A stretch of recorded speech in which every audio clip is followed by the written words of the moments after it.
Okay, my dear friends, it is a real great pleasure and honor again to start the second discussion in the series of the Year of the Soul of the Cities. And this time it's called the Sacred Ecology, Within and Around.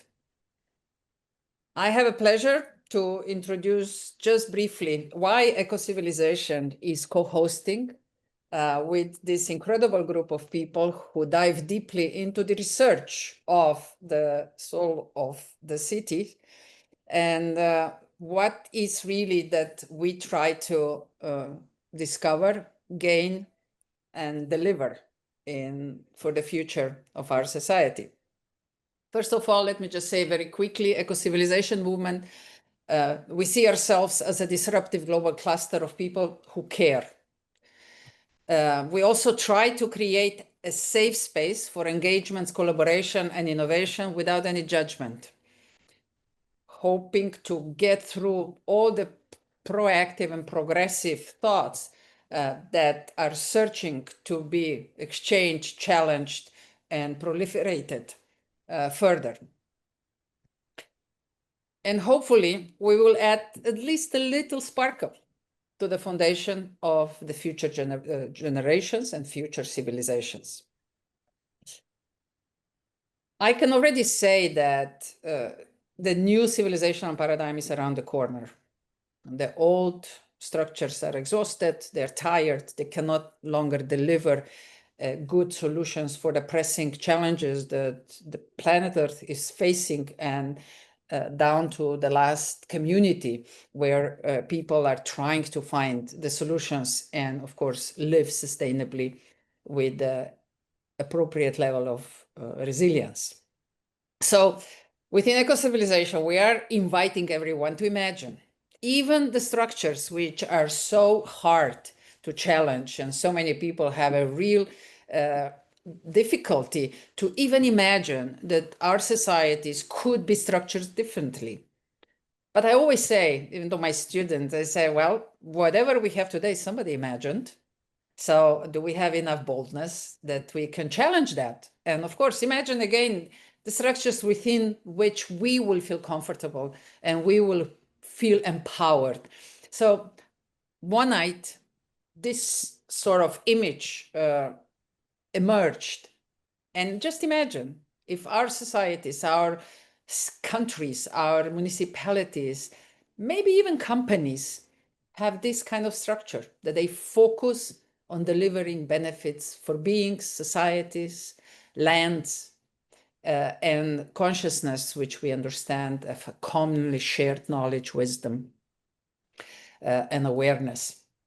And of course, the relationships that bring all this together. Imagine that all we do, we're constantly questioning ourselves, are we benefiting to these basic elements of life?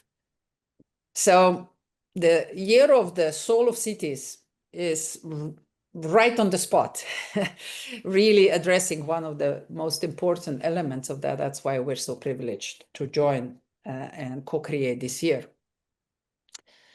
But the way how I observe at least European cities, especially the capital cities, I see that cities are losing their soul. And mostly is that due to a lack of systemic planning, lack of sustainable and resilient strategies. Somehow, in modern society, we started to jump on opportunities without taking a pause, take a deep breath, and rethink about positive and negative consequences, and especially negative externalities that such solutions will bring. So that's why this discussion is so important. And whatever you've done already, and we hope now to continue to co-create together, hopefully will bring a higher level of awareness. And the topic attracted me personally a lot. So when I was searching for the meaning of this topic, I ran into this book, Sacred Ecology, by Fikret Berkes. And I was really inspired. So thank you for bringing such an important topic forward.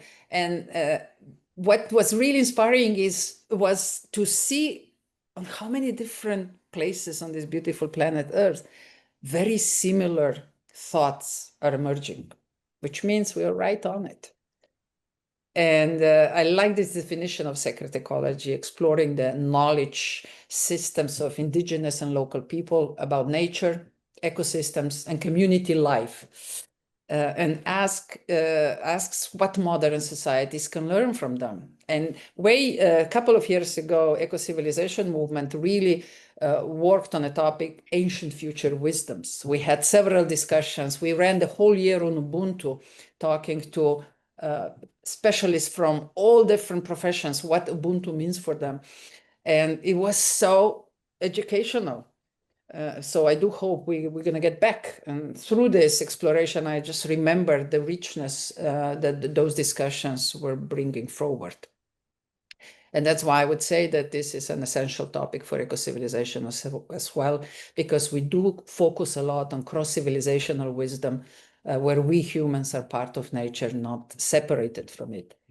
And if you allow me, this is my last thought before I pass it on and then just listen to you and get inspired by you. I try to put some parallels between eco-civilization and sacred ecology,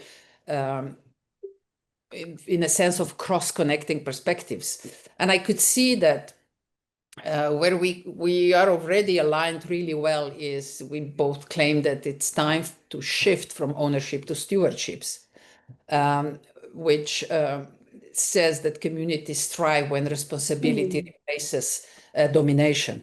And the second one is coherence holding, rather than leadership, that mirrors the indigenous way of guiding through relationship, reciprocity, and observation, and avoiding hierarchy, which kills the creative incentives and sparkles that could be very useful for everyone. And last but not least, that humanity can coexist as nature does, which resonates the view that the future is not about control, but about participation, really, engagement and collaboration. So with that in mind, I would just say why it matters to me personally, to eco-civilization, and to our broad network, which we are now in 52 different countries around the world, and we're trying to really bring the essence of our future engagements forward, is that sacred ecology offers a framework really for the shift in consciousness that we are looking for, from fragmentation to relational awareness, from control to co-creation, from ideology to living practice, and from progress to real a balance and reciprocity.